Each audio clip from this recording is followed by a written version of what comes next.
Assalamualaikum students. Today we are going to discuss about the law of diminishing marginal utility. What is the law of diminishing marginal utility? Basically, the law of diminishing marginal utility states that as a person consumes more and more units of a specific commodity within a given period, the additional satisfaction derived from each successive unit decreases ceteris paribus.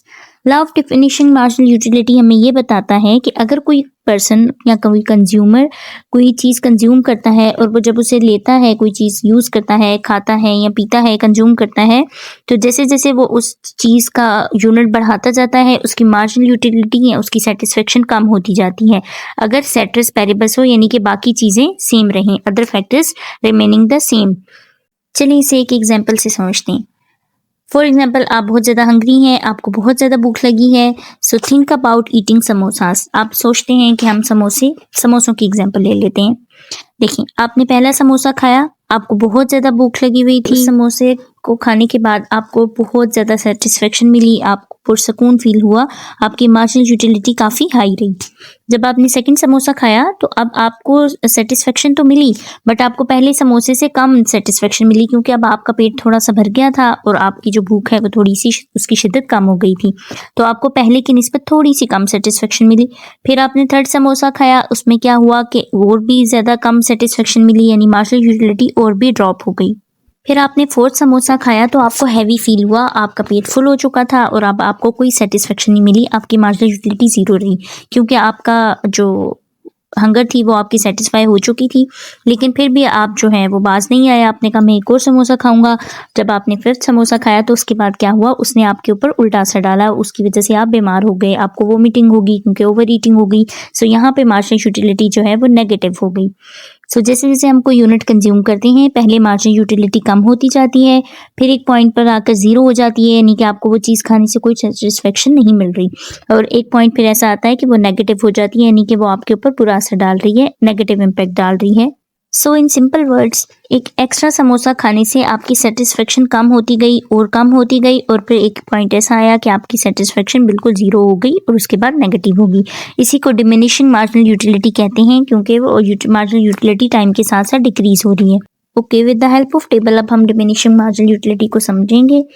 For example, आपको बहुत ज़्यादा प्यास लगी है, आपके पास सामने एक table नज़र आ रहा है, आपको उसमें टोटल यूटिलिटी, मार्जिनल यूटिलिटी और यूनिट्स जो हैं वो मेंशन है।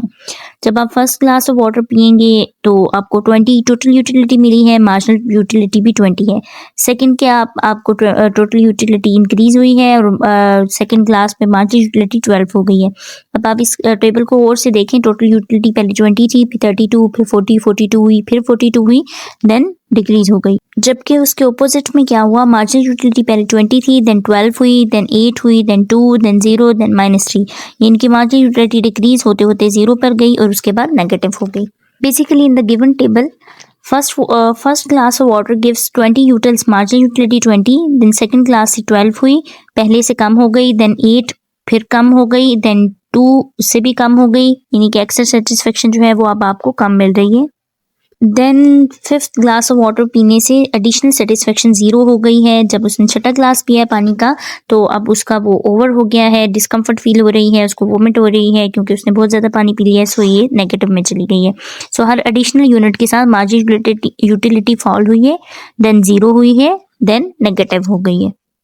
अगर आप इस ग्राफ को देखें तो यहाँ पर आपको एक्स एक्सिस के ऊपर क्वांटिटी या यूनिट्स शो हो रहे हैं, वाई एक्सिस के ऊपर मार्जिनल यूटिलिटी शो हो रही है। मार्जिनल यूटिलिटी का आप ग्राफ देखें तो वो नीचे की तरफ डाउनवर्ड स्लोप है, क्योंकि मार्जिनल यूटिलिटी पहले कम होती है, देन वो बिल्कुल देखें 0 पे हो गया, फिफ्थ ग्लास के ऊपर 0 पे चला गया है, देन उसके बाद नेगेटिव हो गया। ओके, यहाँ पे एक और पॉइंट समझ लें कि टोटल यूटिलिटी और मार्जिनल यूटिलिटी का आपस में क्या रिलेशनशिप है। ये अक्सर जो है एग्जाम्स में भी आ जाता है, एमसीक्यूज में भी आता है, शॉर्ट क्वेश्चंस में भी आ जाता है।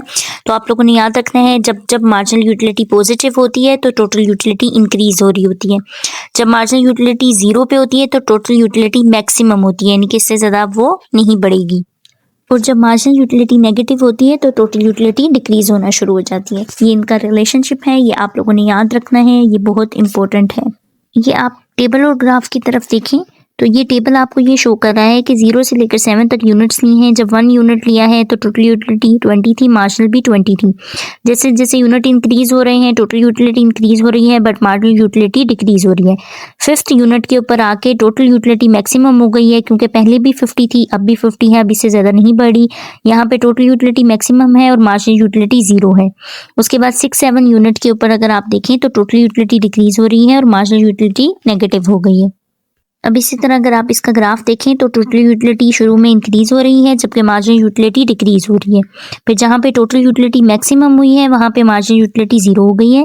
देन उसके बाद टोटल यूटिलिटी डिक्रीज हो गई है और मार्जिनल यूटिलिटी नेगेटिव में चली गई है।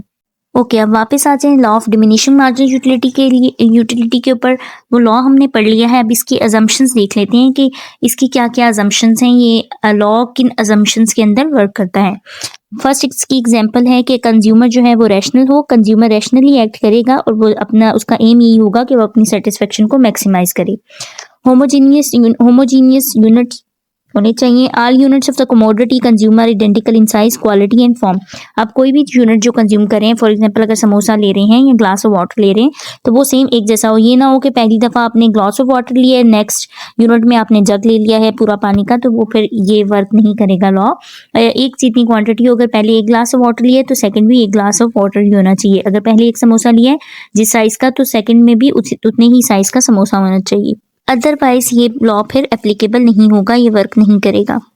इसकी थर्ड एजम्पशन है कि कंटिन्यूस कंजम्पशन होनी चाहिए। आप जो भी चीज़ कंज्यूम कर रहे हैं, जो भी यूनिट्स ले रहे हैं, चाहे आप ग्लास ऑफ वाटर ले रहे हैं या समोसा ले रहे हैं, तो वो आप कंटिन्यूसली यूज़ करें। ऐसा नहीं कि आपने अभी एक समोसा खाया और फिर 2 घंटे बाद दूसरा समोसा खाया, तो वो टाइम गैप आने की वजह से फिर तो आपको जाहिर सी बात है उतनी देर बाद भूख लग जाएगी, तो फिर आपकी सेटिस्फेक्शन कम होने की बजाय ज़्यादा ही होगी। सो दैट्स वाई इसको हमने कंटिन्यूसली यूज़ करना है किसी भी यूनिट को, तभी ये लॉ जो है एप्लीकेबल होगा। उसके बाद है constant marginal utility of money. Money की जो परचेजिंग पावर है खरीदने की वो कॉन्स्टेंट रहे, प्राइसेस कम ना हो, अदरवाइज फिर ये लॉ जो है परचेजिंग पावर अगर आपकी कम हो गई तो फिर ये लॉ एप्लीकेबल नहीं होगा। इनके साइजेस, प्राइजेस, हर चीज़ सेम रहनी चाहिए। इसके अजम्पशन में ये भी है कि टेस्ट प्रेफरेंसेस और इनकम चेंज ना हो, क्योंकि अगर इंसान का टेस्ट चेंज हो जाता है, उसकी पसंद चेंज हो जाती है, हैबिट या इनकम चेंज हो जाती है या फैशन चेंज हो गया है, वो चीज़ जो आप यूज़ कर रहे थे अब कोई और फैशन आ गया, आप कोई और यूज़ करने शुरू हो गए हैं, तो फिर ये लॉ एप्लीकेबल नहीं होगा। ये सारी चीज़ें कांस्टेंट रहेंगी तभी एप्लीकेबल होगा।